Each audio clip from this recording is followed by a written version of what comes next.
Hello all, welcome to Roja's my vlogs. మనము ఇప్పుడు శ్రీ శ్యామల నవరత్న మాలికా స్తోత్రములోని ఆ 9 శ్లోకాల అర్థము తెలుసుకోవడానికి ప్రయత్నం చేద్దాము. మొట్టమొదటి శ్లోకం ఏంటి? ఓంకార పంజర శుకీం. శుకీం అంటే చిలుక. ఓంకారంతో మొదలుపెట్టారు కాళిదాసు. ఓంకారం అంటే ఏంటి? ప్రణవం, అక్షర రూపం కదా తల్లి. నువ్వు ఓంకారము అనే పంజరంలో ఉండే చిలుకవమ్మ అంటున్నారు. ఉపనిషదుద్యాన కేలికలకంఠీం. ఉపనిషత్తులు అనే ఉద్యానవనంలో, తోటలో కోయిలగా ఉన్నావు తల్లి. ఆగమ విపిన మయూరీం. మయూరము అంటే నెమలి కదా. ఆగమములు అనే అడవిలో, అరణ్యంలో నెమలిగా ఉన్నావు తల్లి. ఆర్యాం పూజనీయురాల తల్లి. అంతర్విభావయే గౌరీం. నా లోపల నిన్ను నేను ఇలా భావన చేస్తున్నానమ్మా. గౌరీ స్వరూపంలో ఉన్న నిన్ను నేను భావన చేస్తున్నాను తల్లి అని అంటున్నారన్నమాట. దయమాన దీర్ఘనయనాం. నీ 2 కళ్ళు ఎలా ఉన్నాయి? పెద్దగా పొడవుగా ఉన్నాయి, చెవుల వరకు ఉన్నాయి. దయతో నిండిపోయి ఉన్నాయి నీ 2 కళ్ళు కూడాను. దేశిక రూపేణ అంటే గురువు రూపంలో ఉన్నావు మాకు విద్యను అందించడానికి. ఎందుకు? దర్శితాభ్యుదయం. మాకు విద్యను అందించడానికి గురువు రూపంలో ఎందుకున్నావంటే మా అభివృద్ధి కోసం ఉన్నావమ్మా. మాకు జ్ఞానం కలిగించడం కోసం ఉన్నావు తల్లి.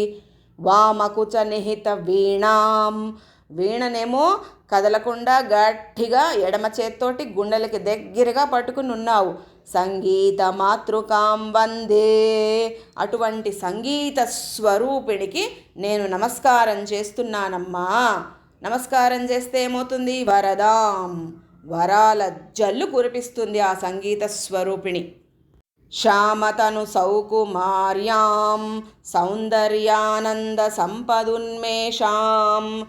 శ్యామ వర్ణము కలిగిన శరీర వర్ణము కదా నీది. ఆకుపచ్చ ఇంకా నీలి వర్ణము, ఈ 2 రంగులు కలబోసిన రంగులో ఉన్నావమ్మా. సుకుమారంగా చాలా చక్కగా ఉన్నావు. ఎందుకు? మా కోసమే ఉన్నావు, మాకు సంపదలను ఇవ్వడానికి. సౌందర్యం అంటే ఆ తల్లి అక్కడ మన కోసమే ఉంది. అలాగా మనకందరికీ బోలెడు సంపదలను ఇవ్వడానికి. ఎటువంటి సంపదలు? జ్ఞానము, విద్య, ధనము, బుద్ధి, సుఖము, చివరికి మోక్షాన్ని కూడా ఇచ్చేస్తుందిట.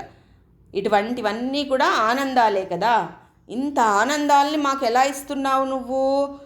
ఉన్మేషాం. నీ కంటితోటి ఇచ్చేస్తున్నావు తల్లి. తరుణిమ కరుణా పూరాం. అమ్మా తరుణి, నువ్వెలా ఉన్నావు? కరుణ నిండిన కళ్ళతో ఉన్నావు. మదజల కల్లోల లోచనాం వందే. మాకు ఈ సంపదలన్నీ నీ కంటితో ఇస్తున్నావు కదా. మాకు ఈ ఆనందాలన్నిటినీ ఇస్తున్నావు. మాకు ఇచ్చేటప్పుడు నీ కళ్ళల్లో ఉన్న ఆ ఆనందాన్ని మేము చూడగలుగుతున్నాము తల్లి. అటువంటి నీ స్వరూపానికి నమస్కారము. మనందరికీ కూడా ఆ రాజశ్యామల యొక్క అనుగ్రహం కలగాలని కోరుకుంటున్నాను. Thank you for watching.